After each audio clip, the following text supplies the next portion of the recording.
చాలామంది భక్తులు జపం చేస్తుంటారు. ఈ జపంలో కూడా పద్ధతులు ఉన్నాయి. ముఖ్యంగా జపంలో 3 పద్ధతులు ఉంటాయి. మొదటిది ఉచ్చ జపం. దీన్నే వాచక జపం అని అంటారు. ఓం నమో నారాయణాయ, ఓం నమో భగవతే వాసుదేవాయ, ఓం నమ శివాయ. ఇలా ఏదైనా ఒక మంత్రాన్ని పెద్దగా పక్కన ఉన్న వారికి కూడా వినిపించేటట్లుగా పదే పదే ఉచ్చరించడమే వాచక జపం అంటారు. రెండవది మంద జపం. దీన్నే ఉపాంశు అని కూడా అంటారు. ఇందులో పెదవులు కదిలినట్టుగా కదులుతాయి, నాలుక కూడా కదులుతుంది, కానీ మంత్రం యొక్క శబ్దం సన్నగా వినిపిస్తుంది. కానీ పక్కనున్న వారికి వినిపించదు, మనకు మాత్రమే వినిపిస్తుంది. ఇక మూడవది చిత్తజం జపం. దీన్నే మానసిక జపం అని కూడా అంటారు. ఇందులో శబ్దం అస్సలు రాదు, పెదవులు కదలవు, నాలుక కదలదు, కేవలం మనసులో మాత్రం మంత్రం దొర్లిపోతూ ఉంటుంది.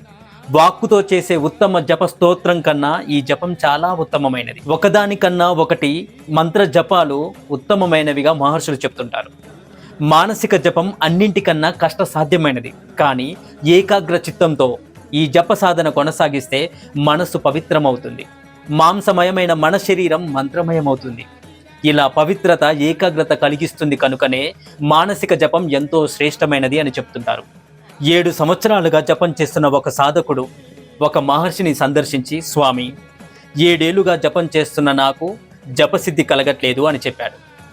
దానికి ఆ స్వామి, నాయన, జపం చేసేటప్పుడు నీ దృష్టి అంతా భగవంతుని మీదే ఉంటుందా అని అడిగాడు. దానికి ఆ సాధకుడు, స్వామి, మాల త్రిప్పుతూ జపం చేసేటప్పుడు మేరు పూస అంటే 108 పూసలు ఉండే జపమాలలో ప్రధాన పూస, దాన్నే గురు పూస అని కూడా అంటారు.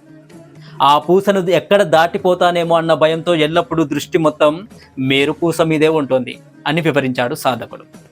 ఆయనకు జపం సిద్ధించకపోవడానికి కారణం ఇదే. కనుక జపం చేసేటప్పుడు మన దృష్టి మేరుపూస మీద కాక భగవంతుని మీద ఉండాలి. అప్పుడే జపం గొప్ప భక్తి సాధనమవుతుంది. జపం ధ్యానంగా మారుతుంది. ధ్యానించగా మంత్రం అదృశ్యమై మనసు లక్ష్యంలో నిలిచిపోతుంది. నాదొక చిన్న రిక్వెస్ట్.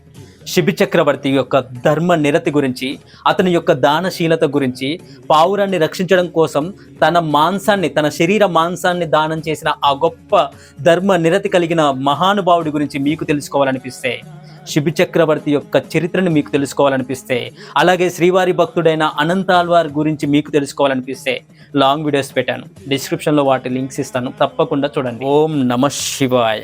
మీకు ఈ వీడియో నచ్చితే ఓం నమ శివాయ అని కామెంట్ చేయండి.